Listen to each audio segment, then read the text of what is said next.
Ребят, привет! Итак, прошел практически месяц, точнее не практически месяц, прошел ровно месяц с момента операции по пересадке волос. И вот с чем я могу поделиться. Вообще произошло, считайте, за этот месяц очень много всего, и, казалось бы, прошел только один месяц.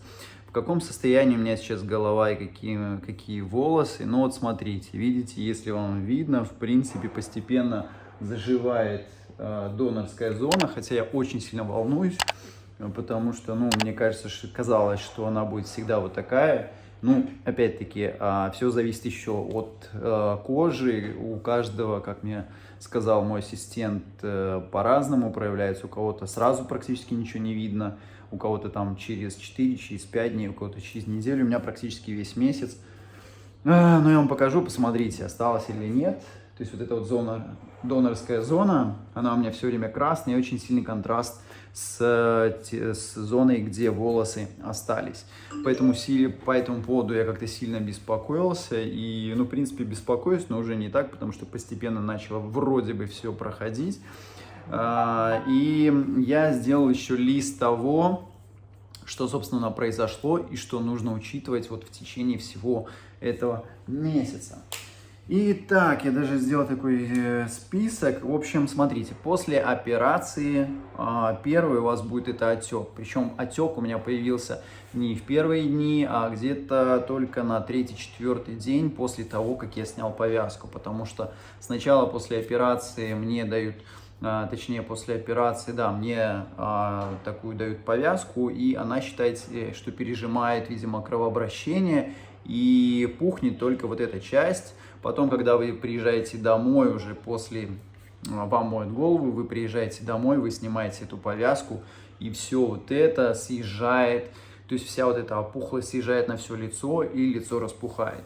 Вы видели, если мои первые видео, это просто капец, с чего, собственно, все и началось, когда у меня вот такая вот пачка, и когда я включал телефон, и мой Face ID просто не распознавал вообще, кто это такой.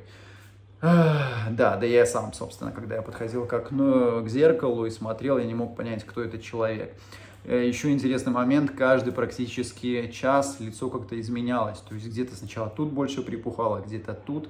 В это время не рекомендуется опускать голову, то есть ваша голова должна быть всегда на уровне, то есть даже если вы смотрите телефон, вы берете телефон и вот так вот смотрите на сообщения.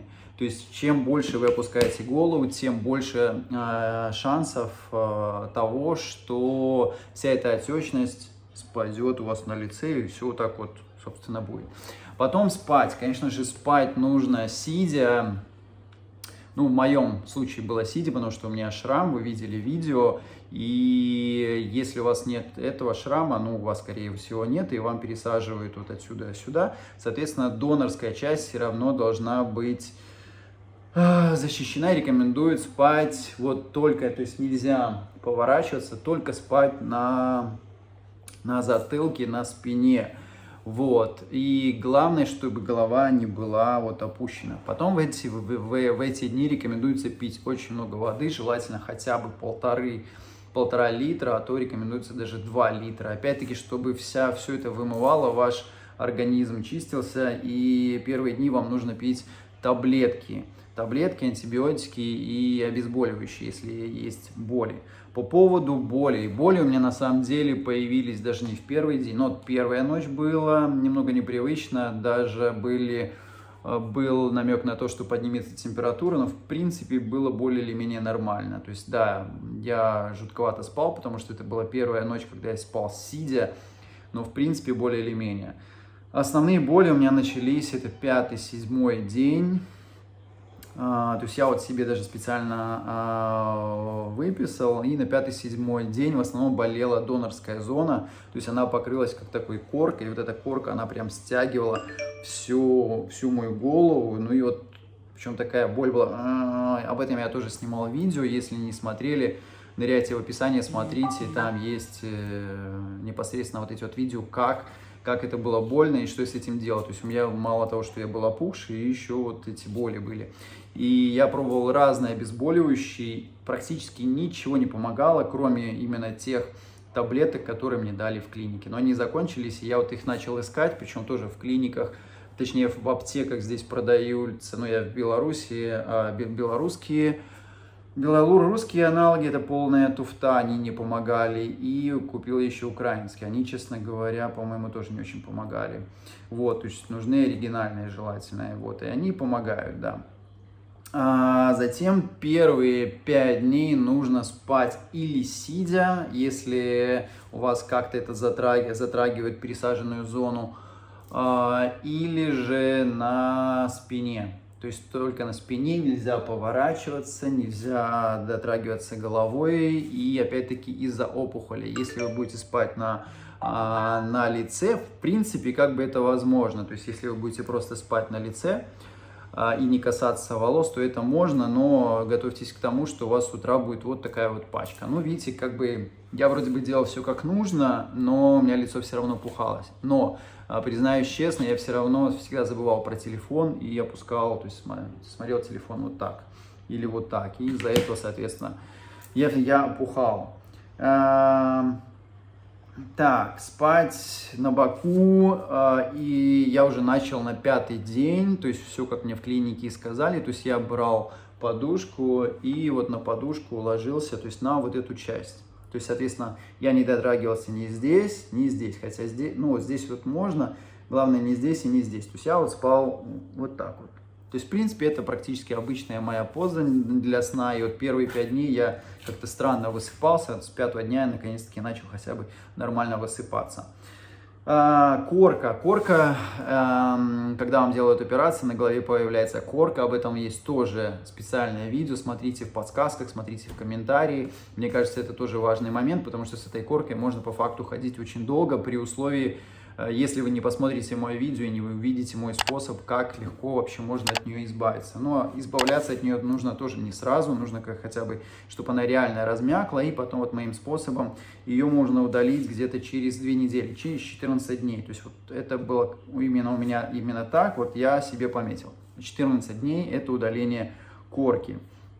В клинике дают пенку, дают специальный шампунь. Это нужно делать каждый день. Мыть голову, сначала наносить пенку на 20-30 минут, потом мыть голову. Но потом уже через, там, не знаю, через 12, мне кажется, дней уже можно постепенно моим способом удалять эту корку, чтобы у вас и голова начинала дышать. Для чего это делается, вы писали в комментариях. Именно чтобы дышала голова, и потому чтобы не скапливались различные бактерии под вот этой коркой. Ну и визуально, конечно, когда вы сходите с какой-то вообще поебистикой, простите за выражение на голове, ну это так себе. Когда вы это все очищаете, то, ну, вид сразу намного лучше становится. Головные уборы нельзя носить минимум 3 недели, поэтому если вы тоже рассчитываете это делать зимой, ну зима... Это такое время, конечно, без шапки точно вы не походите, потому что все ваши фолликулы поумирают нафиг под морозом. Но и шапку одевать тоже нельзя, поэтому это время нужно, конечно, будет пребывать дома, никуда не выходить. Ну или лучше, конечно, делать это осенью, весной, летом, но не зимой. То есть, ну или зимой нужно будет просто сидеть дома. Шапку, головные уборы нельзя до 3 недель.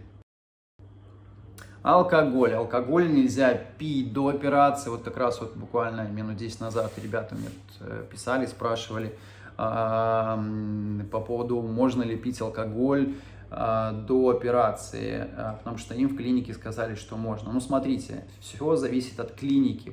Вам скажут то, что вы хотите слышать, но волосы ваши, голова ваша, и вы же хотите, чтобы у вас все прижилось и чтобы все было нормально. Поэтому лучше этого не делать, и я тоже изучал этот вопрос биологически, реально, ну вот рекомендуют клиники, хорошие клиники, нормальные, за неделю не пить алкоголь.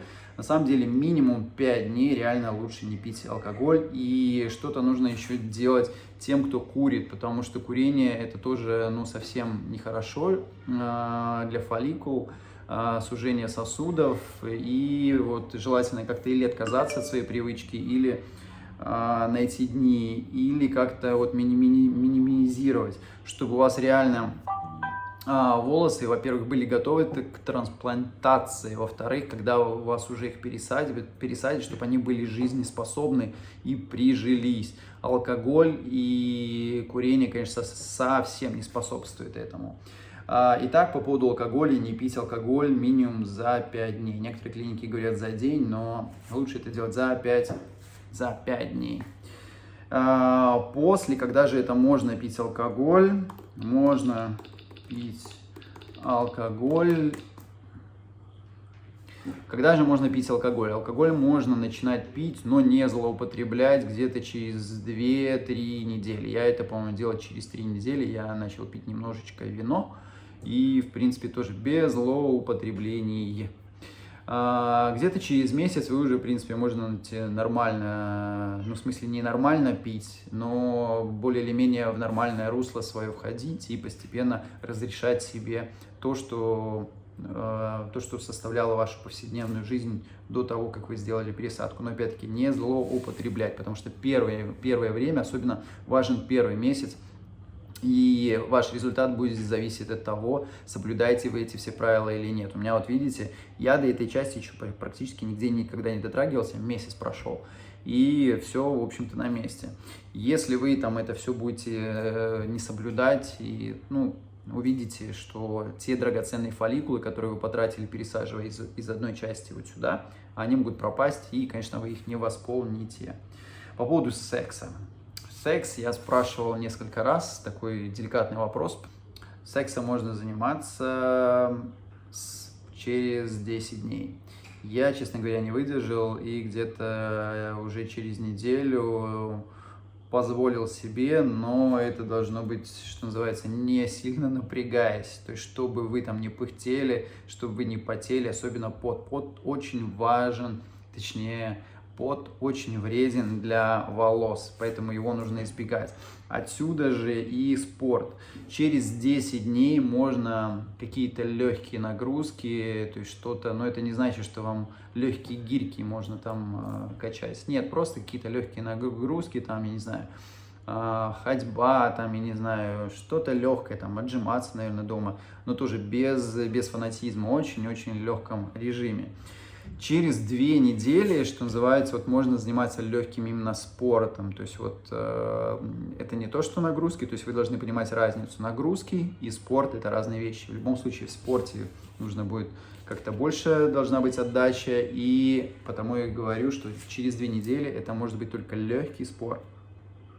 Через 1,5 месяца можно как бы возвращаться в свою норму и заниматься нормальным спортом. Я вот жду, наконец-таки, когда можно будет себя в форму привести, потому буду вас держать в курсе. Но вот пока ориентировочно 1,5 месяца мне сказали. Затем я также люблю сауну и ванны горячие. Это тоже нельзя, тоже по той же причине пот. То есть где-то 1,5 месяца потеть нельзя, соответственно, сауны. Но я пока, может быть, здесь будет какая-то коррекция. Смотрите мои выпуски, я вам расскажу, если будут какие-то изменения. Море-бассейн. Море-бассейн тоже пока запрещены. Вот месяц прошел, пока мне еще не разрешили. Когда я это смогу делать, я вас тоже оповещу и расскажу об этом отдельно. Чесать голову. Ну, у меня вообще написано, что чесать голову нельзя 3 недели, но я ее не чесал до сих пор. Еще вот говорят, что может чесаться голова. Я помню, после первой пересадки у меня реально чесалась голова. Сейчас она у меня особо не чешется. Может быть, потому что как раз-таки я удалил корку, и нет вот этих вот микробактерий, которые, собственно, вызывают зуд. И, ну, мне за месяц этот я практически, то есть нигде ничего не чесалось, и не было такого желания прям расшкарябать эти волосы. Но если у вас будет такие позывы, старайтесь их избегать, потому что это реально очень вредно. Вы можете все вот это вот неприжившиеся фолликулы нарушить их рост, и они могут, конечно, потеряться. Поэтому чесать голову нельзя. Особенно нельзя пользоваться вот махровым полотенцем. Я этим тоже не пользовался. Когда вы моете голову, вы выходите в душ. В душ, кстати, надо тоже ходить отдельно вы моете голову и моете тело. Я, если получится, не знаю, может быть, сниму видео, как я голову мою в душ. Если кратко, я беру просто, делаю легкий напор, беру вот рукой, представим, что вот это шланг, и вода, чтобы била вот сюда, просто в ладошку, и поворачиваю, чтобы на меня просто капали там, лилась струйка воды, и вот так вот это себе все смываю. А пену, как я мою голову, я тоже записывал видео, будет подсказка, переходите тоже в описании, смотрите, как я мою голову. Это тоже важные моменты. Вот у меня прошел месяц, говорят, что уже должно быть шоковое выпадение волос. Я, честно говоря, не знаю, потому что, наверное, оно будет зависеть, я не знаю, потому что какое-то воздействие все-таки должно быть на волосы, чтобы они начали просто так выпадать. Я не знаю, может быть, если их подуть, уже они там все и выпадут, я не знаю, но я их пока не касаюсь уже ровно месяц. Но будьте готовы к тому, что через месяц после операции может быть выпадение волос, и это нормально. Шоковое выпадение волос называется.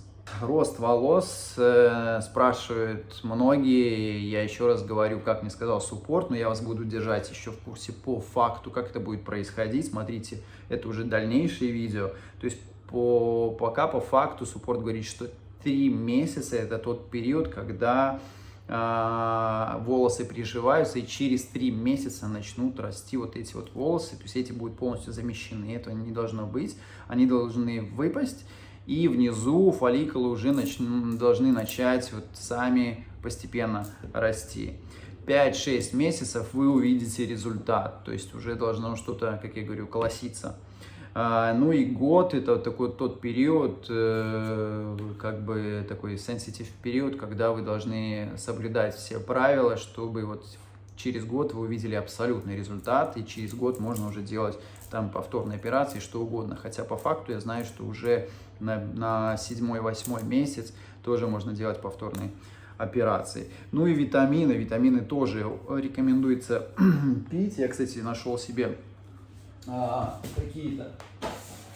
Я вот нашел себе, так, как это вам, чтобы не рекламировать марку, ну вот такая вот штука, здоровый волос, естественный рост, здесь микронутриенты, биотин, пантотеновая кислота, то есть все то, что способствует росту волос. То есть это поддерживает и вашу донорскую часть оставшихся волос, и те волосы, которые пересажены. Поэтому, то есть это не обязательно покупать там именно такие, просто посмотрите в аптеке какие-то витамины, которые помогут вашим волосам и восстановиться, и новым пересаженным волосам расти. То есть вот как мне сам суппорт писал, это биотин, витамин D и омега. Ну, омега, кушайте много рыбы, всего вот этого в яйца, везде, где это все содержится, и реально вы увидите результат там вот через эти 3 месяца, а потом через 5 месяцев. Ну, на сегодня, наверное, пока все, потому что и так уже получилось достаточно длинное видео. Я всегда пытаюсь записывать видео где-то по 10 минут, но сейчас получилось 20. Ребят, я в целях эксперимента создал себе еще TikTok, он называется «Мой .красавчик», то есть там я буду рассказывать, наверное, какие-то более оперативные и короткие видео о том, что вообще происходит. Там я также расскажу, наверное, какие-то короткие видео из того, что уже было на YouTube, может быть, даже позаливаю часть с YouTube. Ну вот посмотрим, возможно, это будет тоже такая площадка, где это будет, ну, оперативно об этом все можно смотреть и наблюдать. Так что спасибо за ваши комментарии, за вашу активность, лайки, подписки. Ну и чтобы не пропускать видео, подписывайтесь, ставьте колокольчик, тогда вы будете сразу видеть о том, когда выходит видео. И не забывайте, пишите ваши комментарии, мы общаемся в комментариях. Ну и кому нужно, есть мой телеграм, пишите, не стесняйтесь. Пока.